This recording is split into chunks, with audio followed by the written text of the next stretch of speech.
क्या होगा अगर मैं आपको बताऊं कि हमारे अपने सोलर सिस्टम में एक ऐसा ग्रह छुपा हुआ है जिसे आज तक किसी इंसान या टेलीस्कोप ने देखा ही नहीं।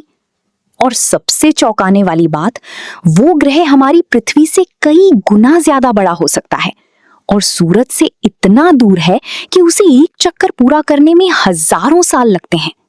सवाल ये है, क्या सच में हमारे सोलर सिस्टम में एक छुपा हुआ ग्रह मौजूद है? इस रहस्य को समझने के लिए हमें 2006 में जाना होगा। उस समय हमारी सोलर सिस्टम में 9 ग्रह हुआ करते थे, लेकिन फिर वैज्ञानिकों ने एक बड़ा फैसला लिया और प्लूटो को ग्रहों की लिस्ट से हटा दिया। कारण ये था कि प्लूटो अपनी कक्षा के आसपास का इलाका साफ नहीं कर पाया था। मतलब उसके आसपास अभी भी बहुत सारे छोटे छोटे ऑब्जेक्ट्स मौजूद थे, इसलिए उसे ड्वार्फ प्लैनेट कहा गया और हमारे पास बचे सिर्फ 8 ग्रह। लेकिन असली रहस्य यहीं से शुरू होता है। नेपच्यून के बाद अंतरिक्ष में एक बहुत बड़ा इलाका आता है जिसे काइपर बेल्ट कहा जाता है। ये जगह लाखों बर्फीले पत्थरों और छोटे छोटे ग्रहों से भरी हुई है और प्लूटो भी यहीं मौजूद है। जब वैज्ञानिकों ने इस इलाके को ध्यान से देखा तो उन्हें एक अजीब पैटर्न नजर आया। अब ये सुनने में भले ही साइंस फिक्शन लगे, लेकिन इनके पास काफी सॉलिड मैथमेटिकल एविडेंस थे।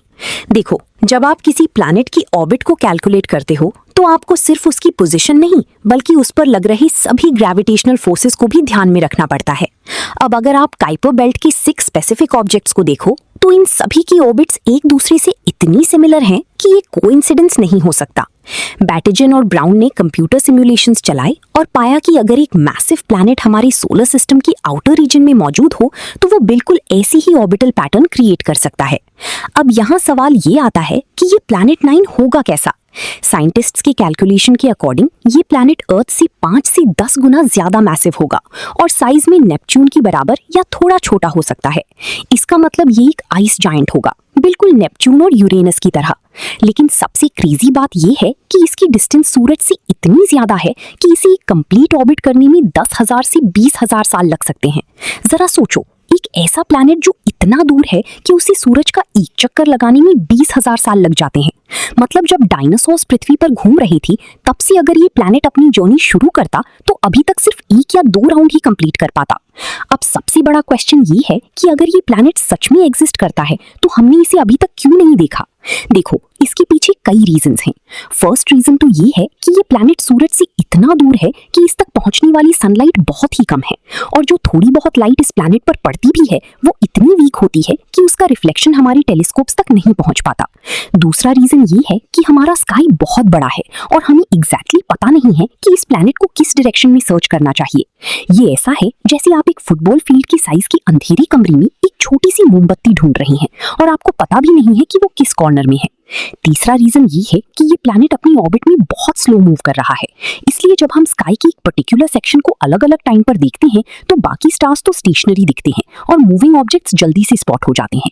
लेकिन प्लैनेट 9 इतना स्लो मूव करता है कि वो भी स्टार्स जैसा ही दिखता होगा। लेकिन एस्ट्रोनॉमर्स हार नहीं मान रही हैं और पिछले कुछ सालों में कई बार ऐसा हुआ है जब साइंटिस्ट्स को लगा कि शायद उन्हें प्लैनेट 9 मिल गया है, लेकिन हर बार वो कुछ और निकला। कभी वो कोई डिस्टेंट स्टार होता है, कभी कोई गैलेक्सी, तो कभी कोई काइपर बेल्ट ऑब्जेक्ट।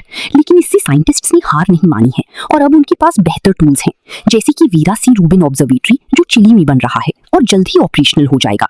ये टेलीस्कोप पूरी स्काई को हर कुछ दिनों में स्कैन करेगा और फेंट ऑब्जेक्ट्स को भी डिटेक्ट कर सकता है। तो अगर प्लैनेट 9 सच में मौजूद है तो ये टेलीस्कोप उसे ढूंढ सकता है। वैसे ऐसा पहली बार नहीं हो रहा। 1846 में नेपच्यून की खोज भी पहले गणित से की गई थी और बाद में टेलीस्कोप से उसे देखा गया। आज भी वैज्ञानिक दिन रात लगे हुए हैं प्लैनेट 9 को ढूंढने के लिए। नई टेलीस्कोप टेक्नोलॉजी और बड़ी ऑब्जर्वेटरीज शायद आने वाले समय में इस रहस्य से पर्दा उठा दें। और यही बात हमें सोचने पर मजबूर करती है कि हम इंसान जो अरबों किलोमीटर दूर की चीजें देख सकते हैं, वो आज भी अपनी ही सोलर सिस्टम की हर राज को पूरी तरह नहीं समझ पाए हैं।